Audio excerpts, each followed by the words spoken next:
Pweza ni mnyama wa baharini mwenye akili ya ajabu na sifa ya kipekee inayomtofautisha na viumbe vingine duniani. Ana mioyo mitatu na damu ya rangi ya blue. Umaarufu wake unatokana na uwezo wake mkubwa wa kujibadilisha, kujikinga na pia faida nyingi anazotoa kiafya. Mimi ni Zaituni James Sigala, hii ni Jahazi TV. Wanasayansi wanasema kuwa pweza ni kiumbe wa kipekee kwa sababu ana mioyo mitatu. Moyo mmoja ni mkuu unaosambaza damu kwenye mwili mzima, huku mioyo miwili ikipeleka damu moja kwa moja kwenye mapafu kwa ajili ya kupata oksijeni. Damu ya pweza ni ya blue kutokana na madini ya shaba yaliyomo kwenye haemocyanin ambayo husaidia kusafirisha oksijeni chini ya maji baridi ya baharini. Sababu ya kuwa na mioyo mitatu ni kuhakikisha oksijeni inafika haraka katika sehemu zote za mwili hata anapokuwa akiogelea kwa kasi.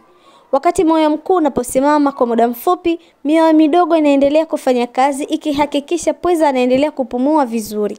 Muundo huu wa kipekee wa pweza unamfanya awe kiumbe hodari katika mazingira magumu ya baharini. Zaidi ya umaarufu wake wa kisayansi, pweza ni chanzo kizuri cha lishe bora. Ana protini nyingi, madini muhimu kama chuma na zinki na asidi ya mafuta ya omega 3 inayolinda moyo na ubongo wa binadamu. Kwa ujumla, pweza si tu kiumbe cha ajabu wa baharini, bali ni zawadi ya afya kutoka kwa asili.